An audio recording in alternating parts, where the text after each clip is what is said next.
Yesus ini belum terangkat.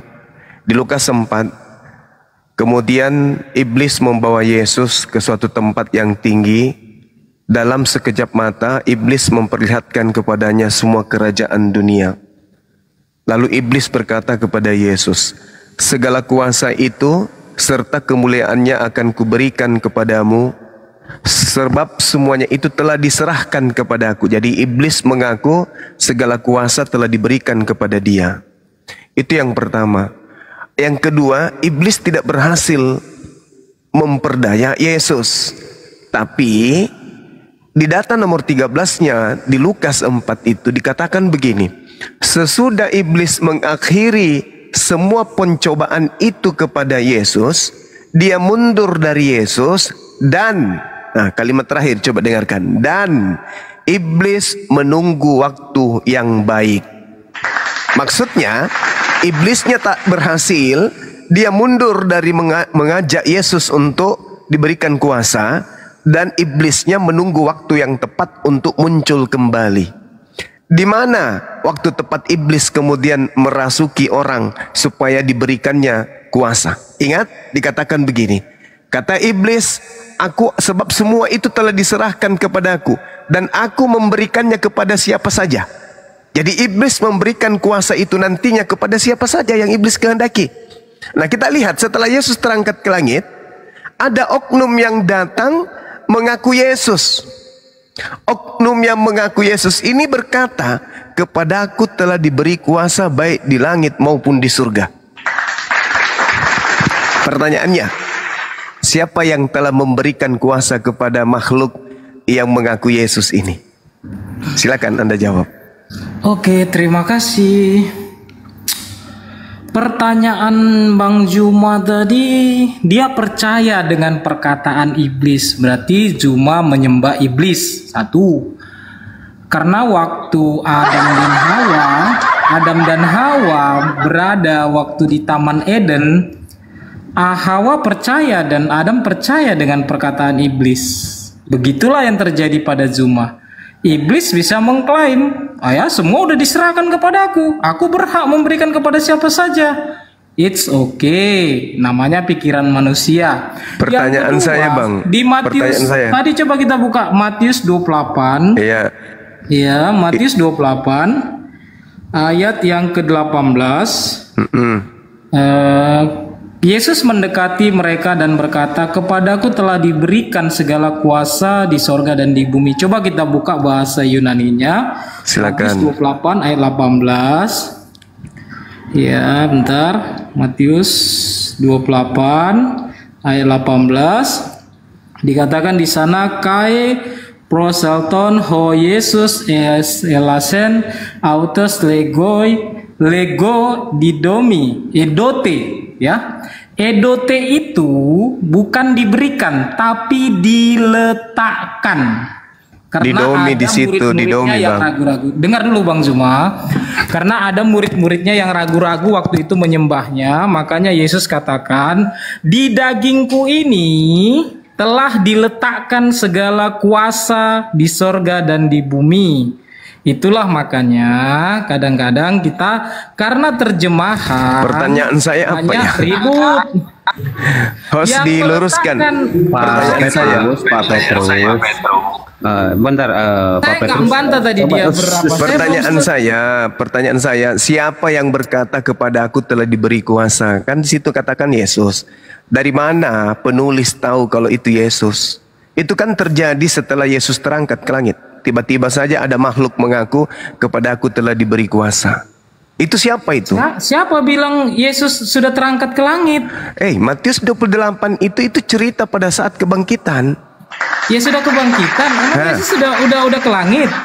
Maksud saya dia ketika turun ke alam bumi nih, di perut bumi, ya. Dia keluar dari kubur. Siapa yang bisa mengetahui bahwa yang keluar dari kubur itu Yesus? Berarti kau percaya Yesus ke alam kubur? Nah, kenapa jadi saya? Itu kan tertulis di Bible-mu. Kalau kau percaya. Gila orang ini. Perkataannya. Yang saya tanya, dari mana pengarang tahu kalau itu Yesus? Yang keluar dari kubur itu dari mana? Makanya kau tidak sehati, tidak sepikiran dengan Kristus. Aduh, malah curhat. Ngomong apa ini? Tanggapi, jawab, bertanya. Ngomong apa sampean? Kenapa ustadz melakukan pencabutan? Ngomong apa si gila ini? Muhammad. Ya.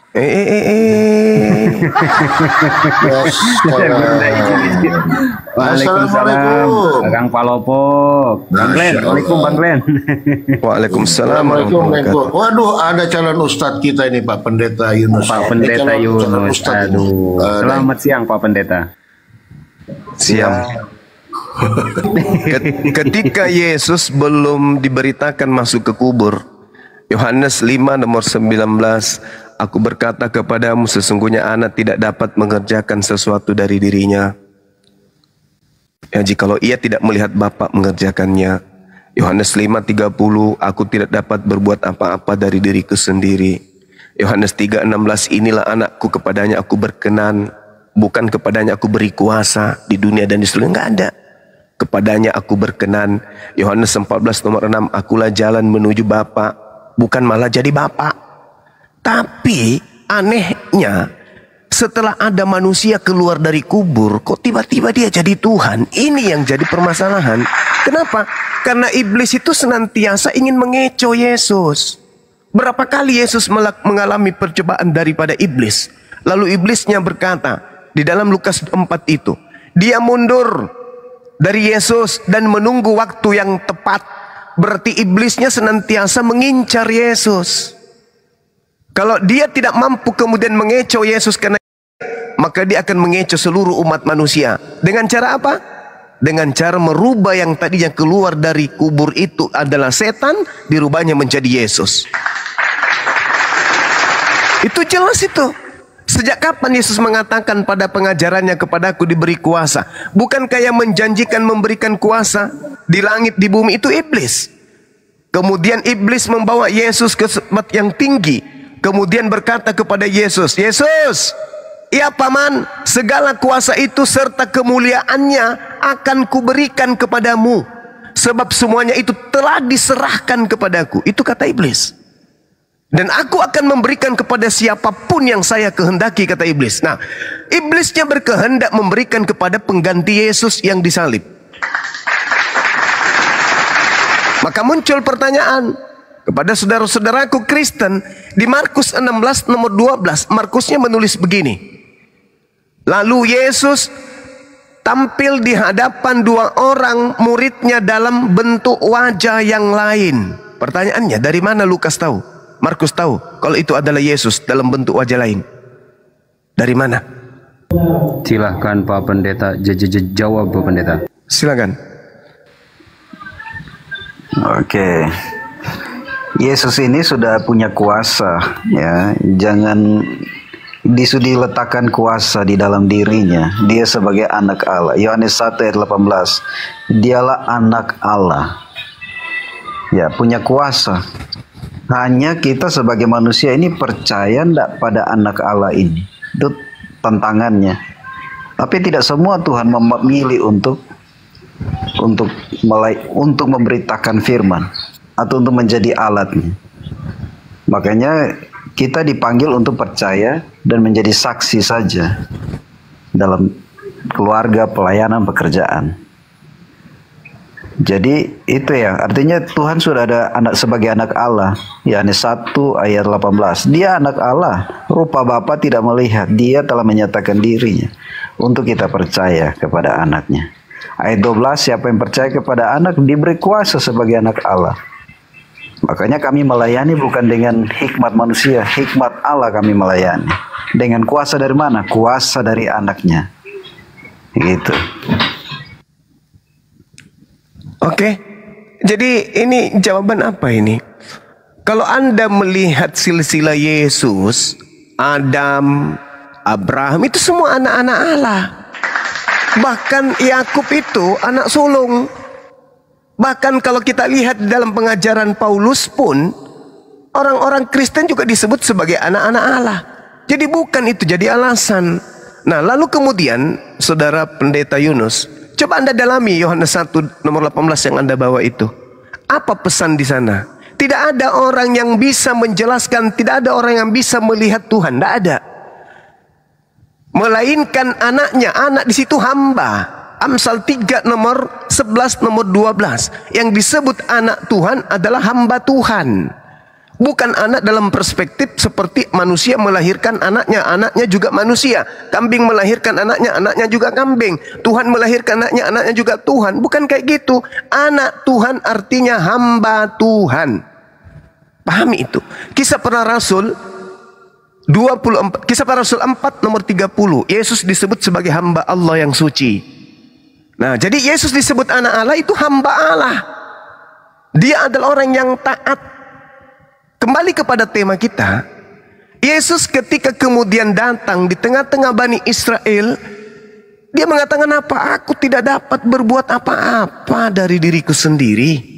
Makananku adalah melakukan pekerjaan apa yang diperintahkan oleh Tuhanku untuk aku kerjakan.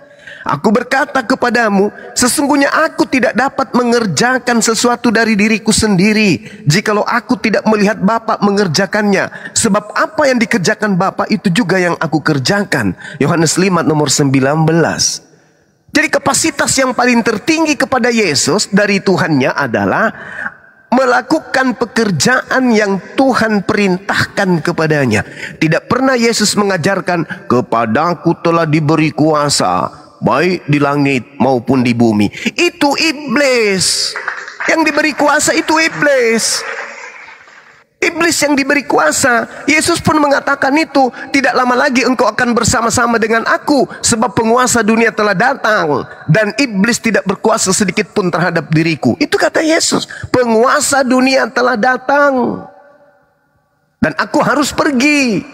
Sebab kuasa dunia ini yang menguasai dunia tidak sedikit pun berkuasa atas diriku. Nah, ketika ada makhluk keluar dari kubur, bukankah Yesus sudah mengatakan di Matius 12, angkatan jahat ini minta satu tanda dan tidak akan diberikan satu tanda pun kecuali bangkit dari kubur. Matius 12 nomor 38 sampai nomor 40. Itu kata Yesus tuh. Nah, sehingga apa yang terjadi? Bangkit dari kubur itu adalah tanda angkatan jahat. Jadi yang mengikuti kemudian makhluk yang ngaku Yesus, diberikan kepadaku kuasa langit dan bumi. Yesus mendekati mereka lalu berkata, kepadaku telah diberikan kuasa. Ini Yesus yang mana? Bukankah Yesus sebelum terangkat ke langit, Yesus berkata, waspadalah kepada penyesat yang datang kepadamu dengan memakai nama Yesus dan berkata, akulah Yesus. Waktunya sudah dekat, jangan kau percaya. Di dalam Lukas 21 nomor 8 tertulis itu. Waspadalah kepada iblis yang datang kepadamu dengan memakai nama Yesus dan berkata, akulah Yesus. Waktunya sudah dekat, jangan kau percaya. Jadi yang datang di dalam Matius 28 nomor 18 itu bukan asli. Itu Yesus yang menyesatkan, yang mengaku kepadanya diberi kuasa di langit dan di bumi. Itu iblis. Inilah yang saudara-saudara sembah hari ini. Karena makhluk itu juga datang kepada Paulus. Paulus mengatakan dalam Galatia 1 nomor 12, aku menerima 13 kitabku bukan dari manusia. Berarti bukan dari Yesus, tetapi dari pernyataan Yesus Kristus. Tuh, Yesus Kristus itu manusia, tapi yang diterima oleh Paulus ini bukan dari manusia Yesus, tapi manusia lain. Dari Yesus lain, Al-Masih lain. Matius 24 nomor 4 Yesus berkata apa? Waspadalah kepada penyesat yang datang kepadamu, sebab banyak penyesat yang akan datang dengan memakai nama Yesus dan berkata, akulah Mesias. Kata siapa tuh? Kata Yesus. Kepada siapa? Muridnya Bani Israel. Waspadalah kepada penyesat yang datang kepadamu, sebab akan banyak datang penyesat dengan memakai nama Yesus dan berkata, akulah Mesias. Nah, Paulus didatangi Mesias. Aku Yesus yang Mesias. Paulus sendiri jujur, aku menerima 13 kitab bukan dari manusia. Berarti bukan dari anak Maria. Lalu dari mana? Dari Mesias palsu. Apakah Yesus pernah mengajarkan kepada muridnya akan datang Yesus palsu? Yes. Mana dalilnya? Lukas 21 nomor 8, Matius 24 nomor 4, nomor 5, nomor 23, nomor 24, nomor 25, nomor 26, 27. Endingnya, kata Yesus, waspadalah kepada Yesus palsu. Dia akan menyesatkan banyak orang. Kristen ada berapa miliar jumlahnya di dunia ini? Berhasil tidak nubuatan Yesus? Berhasil. Dari mana mereka mendapatkan pengajaran itu? Dari makhluk. Mengaku Yesus gak? Mengaku Yesus. Diutus kepada siapa? Nabi palsu. Siapa namanya? Paulus. Ada nggak Yesus berkata waspadalah kepada nabi palsu? Ada. Matius 24, nomor 24, nomor 25, nomor 26. Jika ada orang berkata ada Mesias di sini, ada Mesias di sana, jangan kau percaya, sebab Mesias palsu, Yesus palsu, dan nabi palsu, rasul palsu akan datang dan melakukan mukjizat dan banyak menyesatkan orang, sekiranya mungkin menyesatkan orang-orang pilihan juga. Itu tergenapi enggak? Tergenapi. Apa nama pengikutnya? Kristen. Ada nggak bukti kalau mereka ini penyesat? Ada. Di mana tertulis? Matius 7, nomor 22, nomor 23. Banyak orang akan berseru kepadaku, Yesus, ya Paman, bukankah kami bernubuat mengusir setan, bermujizat pakai namamu? Iya emang, tapi kamu tidak melakukan kehendak Tuhanku. Enyahlah daripadaku, kalian semua adalah pembuat kejahatan. Aku tidak mengenal kalian. Apa nggak malu digituin? Sudah capek-capek siang malam ngobatin orang, jemaatnya banyak, mengusir setan pakai nama Yesus, tapi diusir oleh Yesus. Apa nggak malu? Nah inilah teman-teman, yuk Islam datang kemudian sebagai penolong buat kalian, sebagai pembawa peringatan untuk mengembalikan saudara-saudara kepada kodratnya untuk menjadi fitrah kembali. Tinggalkan penyembahan kepada makhluk halus, kepada roh jahat yang ngaku-ngaku Yesus. Tinggalkan. Mari kita belajar. Silakan.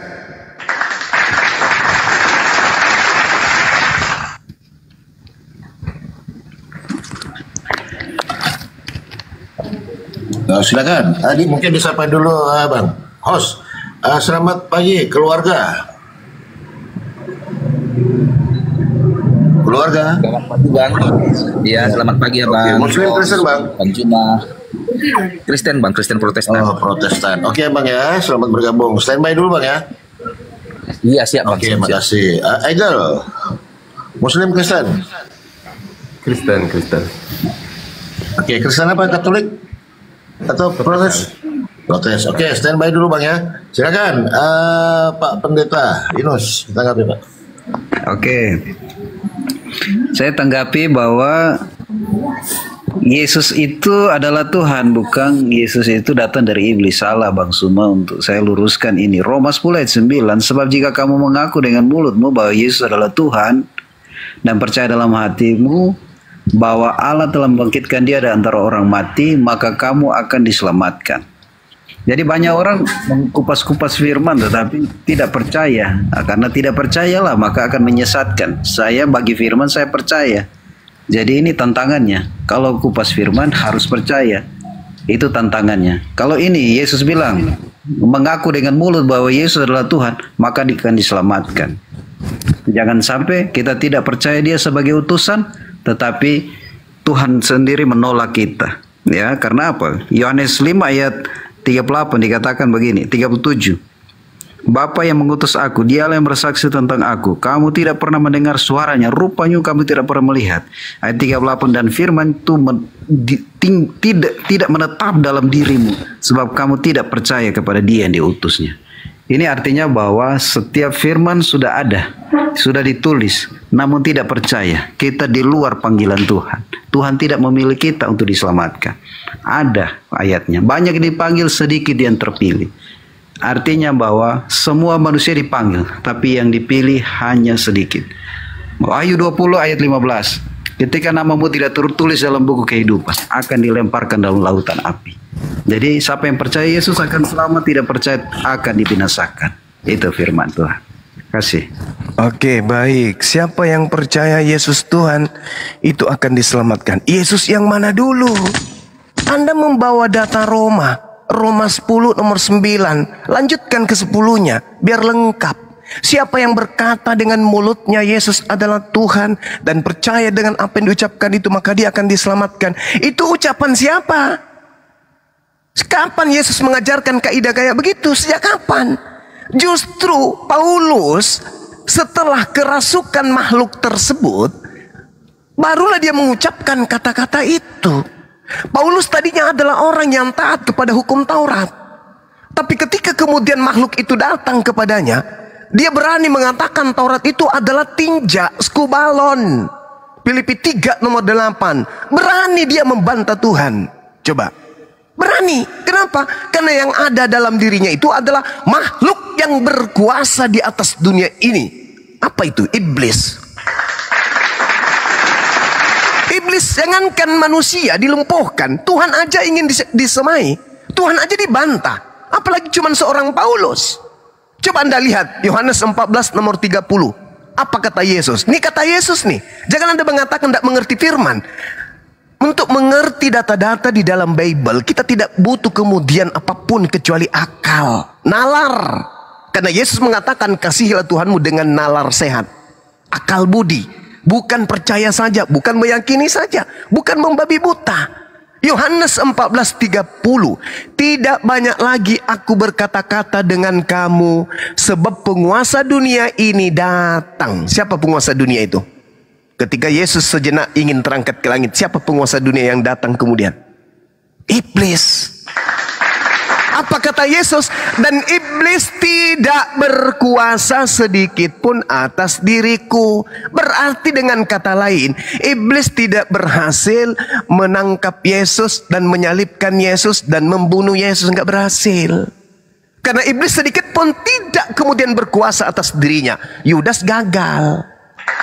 Yudas berniat mencelakai Yesus, dia justru yang celaka. Orang Farisi mahkamah agama berkongkol-kongkol ingin mencelakai Yesus, mereka yang terjerat dengan tipu muslihat mereka sendiri. Orang nggak berhasil kemudian mencelakai Nabi Yesus, nggak akan pernah bisa. Makanya Al-Quran mengatakan wa makaru wa makarallah. Mereka hendak membuat makar, mereka membuat makar, mereka membuat propaganda tentang nabiku. Tetapi aku adalah sebaik-baiknya pembalas kejahatan. Tuh, itu kata Quran. Nah, ketika kemudian Anda mengatakan siapa yang percaya kepada Yesus adalah Tuhan yang mana? Yesus yang mana dulu? Karena iblis itu kan ingin disembah. Iblis itu ingin disembah. Melalui Yesus dia gagal. Melalui oknum yang mati menggantikan Yesus gagal nggak? Nggak gagal. Pengikutnya banyak. Anda mengatakan banyak yang sedikit yang dipilih. Loh, banyak yang dipilih. Buktinya Kristen banyak, hampir separuh bumi, lebih dari separuh bumi Kristen itu. Berarti gagal. Yang dimaksud banyak yang dipilih, banyak yang masuk tetapi sedikit yang dipilih, itu adalah murid-murid Yesus yang asli. Cuman sikit, cilek, cuman beberapa orang saja. Yang banyak ini pengikut Yesus penyesat. Dan dia akan menyesatkan banyak orang. Matius 24 nomor 5. Mesias palsu, Yesus palsu akan menyesatkan banyak orang. Siapa yang paling banyak kelompoknya di atas muka bumi ini? Kristen. Kalau itu salah, itu keliru, kenapa kalian diusir?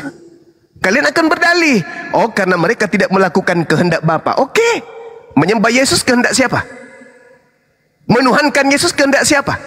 Menjadikan Yesus sebagai korban di atas tiang salib kehendak siapa? Ibadah minggu kehendak siapa? Merasulkan Paulus kehendak siapa? Mengkitabkan surah-surah Paulus kehendak siapa? Tidak bersunat kehendak siapa? Makan babi kehendak siapa? Emang itu kehendak Bapak? Bukan. Jadi wajar kemudian ketika saudara-saudara Kristen itu didatangkan kemudian para apologet Islam untuk mengajak saudara-saudara kembali kepada jalan yang betul, yang benar. Saya nggak pakai Quran, saya pakai kitab saudara. Iblis berkata, segala kuasa itu serta kemuliaannya akan kuberikan kepadamu, wahai Yesus, sebab semuanya itu telah diserahkan kepadaku. Yesus pun menyambut, sebab penguasa dunia itu telah datang. Yohanes 14:30. Berarti kata iblis, kuasa bumi telah diberikan kepadaku. Kata Yesus, penguasa bumi juga sudah datang. Klop. Berarti penguasa bumi itu adalah iblis. Nah, ketika Yesus terangkat ke langit, muncul orang yang keluar dari kubur. Siapa ini? Ini udah pasti bukan Yesus ini. Keluar dari kubur ini sudah pasti bukan Yesus. Karena iblis bersumpah dan berjanji di dalam Lukas 24 Lukas 4 nomor 13. Sesudah iblis mengakhiri percobaan itu, iblis kemudian mundur dari Yesus dan menunggu waktu yang baik. Iblis menunggu waktu yang mana kira-kira untuk menyesatkan manusia? Pada saat Yesus terangkat ke langit, itulah kemudian iblis bereaksi, berpura-pura. Yang datang setelah Yesus terangkat ke langit adalah Yesus itu sendiri. Disitulah kesempatannya kemudian iblis melakukan aksi menyesatkan anak keturunan Adam. Makanya Yesus mengatakan apa? Camkan baik-baik nih kawan-kawan. Sejenak sebelum Yesus terangkat ke langit, waspadalah kepada Yesus palsu yang datang kepadamu dengan memakai nama Yesus. Jadi apabila ada orang berkata di padang gurun ada Yesus, di dalam bilik penjara ada Yesus, jangan kau percaya. Sebab kedatanganku yang kedua, aku datang dengan jasadku, bukan datang hanya dengan suara. Di mana tertulis itu? Matius 24 nomor 27. Yesus datang lengkap dengan jasad tubuhnya. Bahkan malaikat juga mengatakan dalam Kisah Para Rasul 1 nomor 11, Yesus datang kedua kalinya lengkap dengan jasad tubuhnya. Bukan cuma suara, bukan cuma cahaya. Yang datang berupa cahaya itu adalah iblis. Lukas 10 nomor 18. Aku Yesus melihat iblis jatuh dari langit turun ke bumi berupa cahaya. Yang datang kepada Paulus hanya cahaya. Siapa dia? Mesias palsu. Endingnya di mana? Kuncinya di mana untuk memahami itu? Galatia 1:12. Aku menerima Injil bukan dari manusia. Dengan kata lain, aku menerima Injil bukan dari Yesus, tetapi aku menerima Injil itu dari Yesus palsu. Yesus, aku tidak berkata-kata dari diriku sendiri. Apa yang aku katakan adalah apa yang diperintahkan oleh Tuhanku untuk katakan dan aku sampaikan. Paulus, 13 kitabnya itu berkata-kata dari mana? Dari mana Paulus menerima 13 buku ini? Dari mana? Dari mana? Dari mana? Silakan, saudara-saudara Kristen. Mari kita menggunakan akal sehat. Silakan.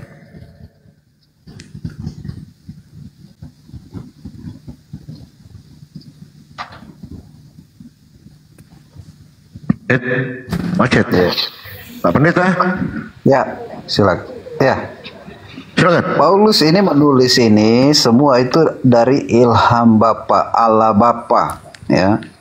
Makanya dicatat dalam 2 Timotius 3 ayat 16. Itu bukan pikirannya dia sendiri, tetapi pikiran Allah, ya, yang ditulis dalam bentuk buku. Kalau dikatakan bahwa Yesus palsu, kenapa Yesus mengajarkan akulah jalan kebenaran dan hidup, tidak ada orang sampai ke Bapa kalau tidak melalui Dia. Siapa yang percaya kepada Dia akan selamat, yang tidak percaya akan dibinasakan. Ya, makanya Yesus katakan sekali lagi, percayalah, 1 Kisah Para Rasul 16 ayat 31, percaya kepada Tuhan Yesus Kristus, engkau akan selamat, dan engkau dan seisi rumahmu. Ini artinya keselamatan Dia sudah berikan bagi yang percaya, karena itu bukan usaha mereka, tetapi itu pemberian Allah. Kita mau selamat tidak bisa karena berbuat baik, itu bukan usaha kita, tetapi pemberian Allah. Karena apa? Karena kita memilih untuk percaya kepada Yesus. Efesus 2 ayat 8 dan 9. Sebab kasih karunia kamu diselamatkan oleh iman, bukan akal. Itu pemberian Allah, itu bukan hasil pekerjaanmu. Jangan ada orang yang memegahkan diri. Ini jelas hanya karena iman kita diselamatkan, bukan karena akal kita diselamatkan. Itu. Oke. Anda mengatakan Yesus menerima dari Paulus menerima firman dari pernyataan Bapa. Tapi Paulus tidak pernah berkata seperti itu.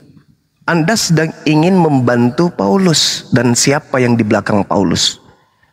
Paulusnya mengatakan, aku menerima bukan dari manusia tapi dari pernyataan Yesus Kristus. Dajjal itu juga, Dajjal iblis, gelarnya juga Kristus, Al-Masih.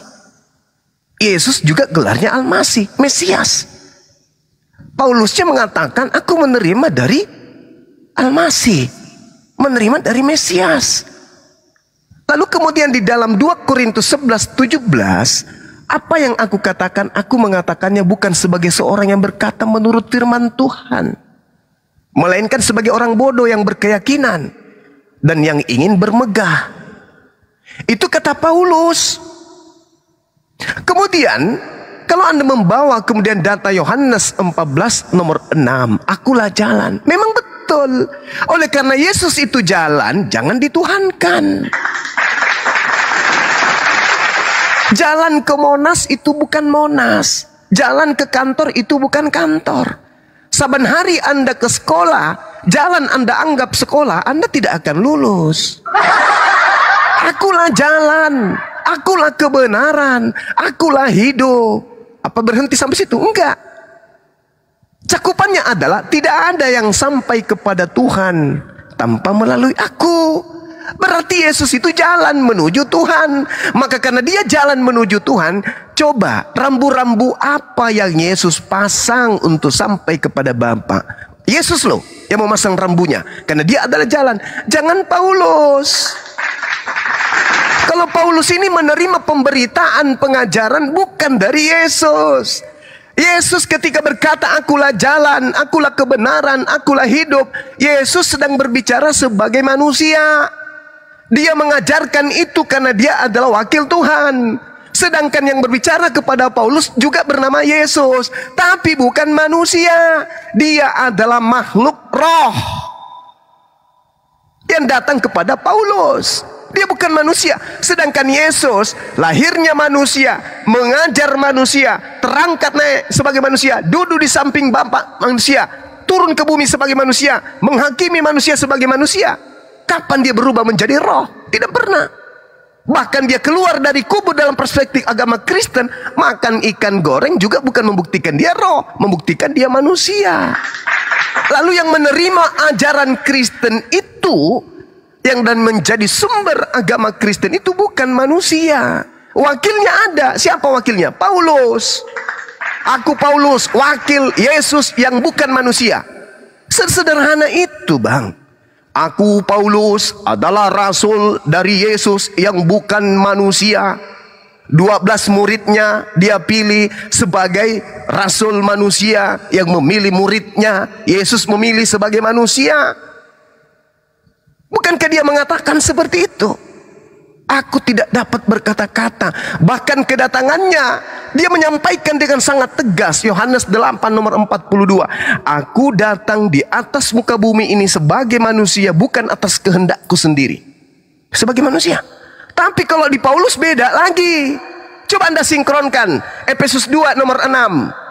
Filipi 2 nomor 6, nomor 7, nomor 8. Theos, dewa, tidak mempertahankan kedewaannya, melainkan mengosongkan diri. Si dewa mengambil rupa manusia. Si dewa kemudian menjadi manusia. Si dewa kemudian taat sampai mati di atas tiang salib. Si dewa loh ini. Ini beda dengan si Yesus manusia. Yesus datang ke atas muka bumi bukan atas kehendaknya sendiri. Yohanes 8:42. Menurut Paulus, Yesus yang bukan manusia tadi datang ke atas muka bumi mengambil rupa manusia atas kehendaknya sendiri. Mana yang betul? Sama-sama. Ada yang datang firman sebagai manusia, ada yang datang iblis datang sebagai manusia. Jadi iblisnya datang sebagai manusia, itulah yang datang kepada Paulus, itulah yang datang kepada orang-orang yang dikatakan Markus 16:12. Yesus menampakkan diri dalam rupa yang lain. Itulah si iblis yang datang dalam rupa manusia. Ini sangat jelas nih, pengakuan Paulusnya jelas. Aku menerima Injil bukan dari manusia, berarti bukan dari anak Maria. Aku menerimanya dari Mesias. Ingat, kata Yesus, ada Mesias palsu. Yang datang kepada Paulus hanya berupa cahaya. Siapa itu? Yesus? Bukan. Yesus berapa kali datang ke bumi rupanya? Cuma 2 kali. Kedatanganku yang kedua, kata Yesus, nanti di akhir zaman sebagai anak manusia. Matius 24 nomor 27. Berarti yang datang kepada Ananias, yang datang kepada penulis Matius, yang datang kepada Paulus, yang datang kepada penulis Wahyu, itu bukan Yesus. Dia adalah Helael bin Zakar, Lucifer. Pengikutnya siapa? Kristen. Berhasil nggak? Berhasil. Banyak nggak? Banyak sekali. Miliaran pengikutnya. Itulah saudara. Demikian.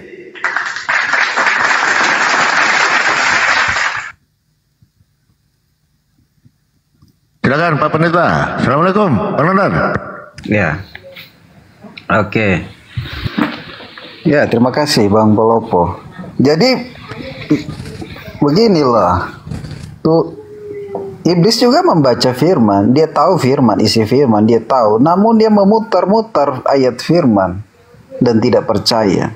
Makanya kami sebagai pengikutnya membaca, merenungkan dan melakukan dan percaya, itu yang paling inti, dan kita selamat. Ya, kalau Filipi 2 ayat jelas dikatakan semua lutut akan bertelut, ya, ayat 10.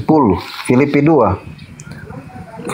ayat 10, supaya dalam nama Yesus bertekuk lutut segala yang ada di langit, yang ada di atas bumi, dan ada yang di bawah bumi.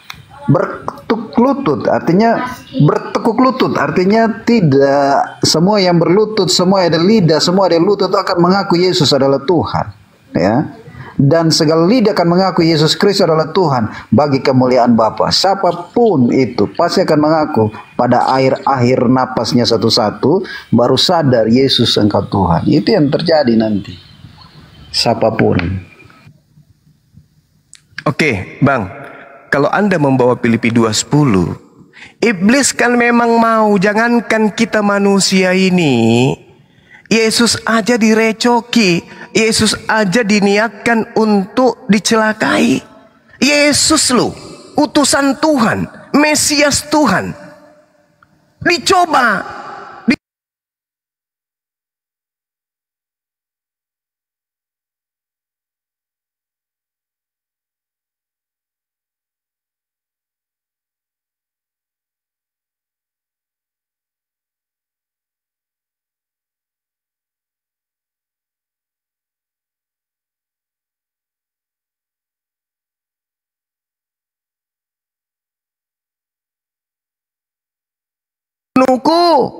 Sebab tidak ada firmanku di dalam dirimu.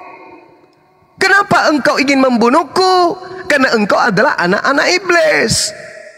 Iblislah yang menjadi bapakmu, sehingga kamu ingin melakukan keinginan bapakmu, yaitu membunuh aku. Jadi yang ingin membunuh Yesus itu adalah anak-anak iblis. Yang menerima kemudian hadiah dari iblis itu adalah pengikut iblis. Jadi ketika Filipi 2 itu dilontarkan kemudian oleh Paulus, Bapak yang dimaksud di situ adalah Bapak yang diterangkan kemudian oleh Yesus di dalam Yohanes 8. Coba dibaca lagi baik-baik. Apa kata Paulus? Supaya dalam nama Yesus. Yesus yang mana? Yesus yang mana dulu? Kan Yesus ada dua. Ada yang palsu, ada yang Mesias asli, ada yang Mesias palsu. Supaya dalam nama Yesus bertekuk lutut segala yang di langit dan yang ada di atas bumi dan yang ada di bawah bumi. Bukankah iblis sudah diberi kuasa? Kata Yesus, penguasa dunia sudah datang dan dia sedikit pun tidak akan mampu berkuasa atasku, sedikit pun. Berarti dia tidak berhasil membunuh Yesus. Iblis merasuki Yudas, gagal. Iblis merasuki imam kepala untuk melakukan kesaksian-kesaksian palsu, tipu muslihat agar Yesus diserahkan untuk dibunuh. Gagal, semuanya gagal, karena iblis tidak berkuasa atas Yesus sedikit pun. Jadi ketika kemudian saudara mengatakan bahwasanya Yesus ini semuanya akan bertekuk lutut kepadanya, Anda keliru, Bang. Data Anda Filipi 2 dibantah oleh data daripada Matius 7.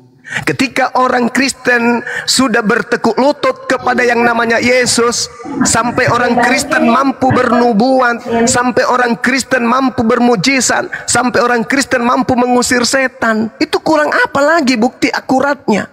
Orang Kristen mampu bermujizat, mengusir setan dalam nama Yesus. Kenapa? Karena ketundukannya kepada Yesus. Tapi Yesus yang mana? Yesus yang mana? Kalian tunduk kepada Yesus yang mana? Kalian mentuhankan Yesus yang mana? Kalian ke gereja menyembah Yesus yang mana? Yesus anak Maria? Enggak mungkin. Makanya iman Kristen ketika ditanya, kok Tuhanmu manusia? Oh enggak, Bang, itu yang mati kemanusiaannya. Yang kami sembah adalah ketuhanannya. Nah, Ketuhanannya ini ada pada Yesus palsu, Mesias palsu yang dajjal. Yesus yang asli tidak ada sedikit pun sisi ketuhanan padanya. Gak ada. Mengenal dia, cukup mengenalnya sebagai utusan. Nih, satu hadiah buat saudara. Yesus menerangkan tentang pengikutnya dalam Yohanes 17:8. Apa kata Yesus? Segala firman yang engkau berikan kepadaku. Segala firman ini bukan surat Filipi, bukan surat Roma, bukan Galatia, bukan Korintus, bukan. Segala firman ini adalah cakupan pengajaran Yesus selama 3 tahun. Yesus tidak mengenal surat-surat Paulus. Segala firman yang engkau berikan kepadaku telah aku sampaikan kepada muridku. Muridku telah menerimanya. Mereka telah mengetahui dengan pasti. Dan mereka telah percaya bahwa engkaulah yang telah mengutus aku. Setelah Yesus menyampaikan segala firman itu kepada muridnya, muridnya telah menelan firman itu. Dan mereka percaya dengan sungguh-sungguh bahwa Yesus sang penyampai firman adalah Rasul utusan Tuhan Elohim. Titik. Kata siapa? Kata Yesus. Cerita berakhir. Waktu berlanjut. Tat, tat, tat. Detik, menit, jam, hari, bulan, tahun. Muncullah sang penguasa bumi. Siapakah engkau Tuhan? Akulah Yesus yang kau aniaya. Nah, ini siapa ini? Apakah sudah ada nubuatan akan muncul Yesus palsu? Ada. Nubuatannya apakah akan menyesatkan banyak orang? Yes. Siapa pengikutnya kemudian? Kristen. Apakah Yahudi dan Kristen ini satu akidah? Tidak. Apakah Yahudi dan Kristen ini satu kitab suci? Tidak. Apakah Kristen dan Yahudi ini satu Tuhan? Tidak. Apakah Yahudi dan Kristen ini satu tempat ibadah? Tidak. Kenapa bisa? Karena mereka bukan pengikut Mesias yang asli. Mereka adalah pengikut Mesias yang palsu, yang dinubuatkan oleh Yesus. Apa yang bisa menerima penjelasan saya ini? Akal. Sedangkan saudara pendeta Yunus mengatakan di Kristen tidak pakai akal, tapi pakai iman. Ya silakan. Berarti iblisnya berhasil mengecoh Anda. Kata iblis, dia mundur kemudian, lalu dia menunggu waktu yang tepat. Ketika Yesus sudah tak ada di bumi, dia kemudian leluasa menyesatkan banyak orang, sehingga yang tadinya manusia pengganti Yesus dilantiknya pun menjadi Tuhan. Dan yang percaya adalah orang-orang yang buntal, yang tidak menggunakan akal sehat. Silakan. Pencipta langit dan bumi mengutus Nabi Muhammad SAW sebagai pembawa kabar gembira, sebagai pembawa berita peringatan. Bil bayyinati waz-zubur wa anzalna ilaika dzikr litubayyana lin-nasi ma nuzila ilaihim wa la'allahum yatafakkarun. Nabi Muhammad diseru untuk menyampaikan seruan dari langit. Ya ayuhan nas, ya ayuhan nas, ya ayuhan nas, ya ayuhan nas. Apa artinya? Wahai saudara Kristen, wahai saudara Buddha, wahai saudara Yahudi, wahai saudara ateis, wahai saudara Hindu, semuanya telah datang sang penyelamat dari Tuhan bernama Nabi Muhammad untuk kalian semua. Tinggalkan, tanggalkan ajaran animisme, ajaran politeisme, ajaran ateisme dan seterusnya. Tanggalkan. Sudah datang penyelamat, pembawa jalan kebenaran. Yang dinubuatkan oleh Nabi Musa, yang dinubuatkan oleh Yesus, inilah orangnya. Makanya Nabi Musa hanya berseru, ya kaumku, ya kaumku, ya Bani Israel. Yesus pun datang, ya Bani Israel, wahai Israel, wahai Israel. Yesus tidak pernah menyeru wahai seluruh manusia, nggak ada. Satu-satunya Nabi yang berseru kepada seluruh umat manusia hanya baginda Rasulullah Muhammad SAW. Inilah fungsinya dialog agama, supaya saudara mendapatkan jalan terang. Jangan tinggal di jalan yang buntu, yang tidak diajarkan Yesus. Nyembah Yesus tak ada ajarannya. Ibadah minggu tak ada ajarannya. Makan babi tak ada ajarannya. Masuk ke gereja tak ada ajarannya. Buntu sebuntu-buntunya. Maka solusinya hanyalah Islam. Kembali kepada jalan yang benar. Itu satu-satunya. Silakan. Oke, sebelum dilanjut Pak Pendeta, Bidan Wita, selamat pagi. Bidan. Halo Bidan monitor. Bidan. Oke, di bawah dulu ya, Bidan ya. Oke, Bang Nandar monitor. Waalaikumsalam. Oke, assalamualaikum warahmatullahi wabarakatuh. Soalnya sekarang ini banyak ya gitulah. Oke, silakan Bang Sul. Waalaikumsalam, Uniripa. Ya, lanjut Bang. Waalaikumsalam warahmatullahi wabarakatuh. Ya, lanjut Pak Pendeta. Iya. Alkitab katakan bahwa kalau kita menerima Yesus sebagai Tuhan dan Juru Selamat, kita akan memiliki hidup itu, ya. Dikatakan di dalam Roma 8 ayat 9, jika orang tidak memiliki Roh Kristus, ia bukan milik Kristus. Roh Kristus adalah Injil kebenaran, firman Allah. Kalau kita mengimani firman, maka firman itu tinggal di dalam diri kita. Kalau kita menolak, itu bukan firman yang tinggal, itu roh setan yang tinggal dalam diri kita. Makanya jangan biarkan setan tinggal di dalam diri kita. Makanya Alkitab katakan jika Roma 8 ayat 11, dan jika roh Dia yang telah membangkitkan Yesus dari antara orang mati diam di dalam kamu, maka kamulah telah membangkitkan Kristus Yesus dari antara orang mati dan menghidupkan juga dalam tubuhmu yang fana itu oleh rohnya yang diam di dalam kamu. Artinya bahwa ketika kita menerima Tuhan sebagai Tuhan dan Juru Selamat, Dia yang telah mati di kayu salib, Dia yang telah mati di antara orang mati dan bangkit di antara orang mati, itulah Yesus Kristus yang akan menyelamatkan hidup kita. Siapa yang percaya akan selamat, yang tidak percaya akan dibinasakan. Inilah firman yang diam di antara kita. Nah, karena itu kita tahu bahwa Yesus sudah mati di antara bangkit di antara kita, dan maut tidak berkuasa atas dirinya. Makanya kami berbicara dengan roh yang ada dalam kita, roh yang lebih besar.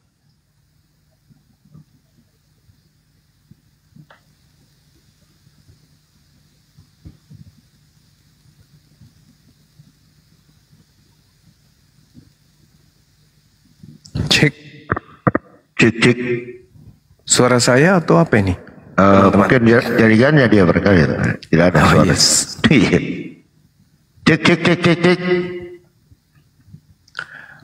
Masuk. Ya, Ustaz. Ini kita lihat ya, teman-teman. Pak Pendetanya selalu mengajukan surah-surah Paulus kan ya. Ending sebelum tadi suaranya hilang, dia mengatakan apa? Tentang Yesus yang mati untuk dosa-dosa. Seakan-akan Paulus ini mempersembahkan Yesus untuk Kristen dalam tataran pengajaran Paulus. Nah, kita lihat Paulus ini memang gemar memberikan persembahan kepada iblis. 1 Timotius 1:20, di antaranya Hymenaeus dan Alexander yang telah kuserahkan kepada iblis, supaya jerah mereka menghujat. Paulus acap kali menyerahkan korban kepada iblis. 1 Korintus 5:5, orang itu harus kita serahkan dalam nama Tuhan Yesus kepada iblis, sehingga binasa tubuhnya, agar rohnya diselamatkan pada hari Tuhan. Paulus ini memang gemar menyerahkan persembahan manusia kepada iblis. Ini data di Bible. Sedangkan yang senantiasa menyerahkan korban manusia kepada iblis itu hanya penyembah dewa Molok. Ada nggak Tuhan minta persembahan manusia? Tak ada. 1 Korintus 5:5 ini, orang itu harus kita serahkan dalam nama Tuhan Yesus. Tuhan Yesus yang mana? Kepada iblis, sehingga binasa tubuhnya. Dan ada dua korban yang nyata-nyata dinyatakan di dalam 1 Timotius 1:20. Di antaranya Hymenaeus dan Alexander yang telah kuserahkan kepada iblis supaya jerah mereka menghujat. Kan lucu kan ya? Lucu. Kenapa lucu? Karena katanya kematian. Sabar bang, sabar. Sabar bang, sabar. Bang Riki sabar bang, sabar. Sedikit dulu. lagi bang, 1 menit paling lama. Karena kematian Yesus itu sabar. Atau dibawa dulu Pak Riki ya. Pak Riki dibawa dulu ya, kalau nggak bisa diskusi ya. Kematian Yesus itu menurut Paulus adalah nebus dosa, nebus kutukan. sehingga orang tidak mengalami maut. Faktanya 1 Timotius 1:20, Yesus sudah dia persembahkan lebih dulu kan? Iya kan? Untuk itulah Yesus bangkit agar dia menjadi Tuhan. Untuk itulah Yesus digantung secara terkutuk untuk nebus dosa manusia. Tetapi 1 Timotius 1:20 ternyata masih ada orang yang diserahkan kepada iblis karena dosa-dosa mereka. Ini apa ini namanya? Apa ini? Kok masih mempersembahkan tumbal kepada iblis? Coba.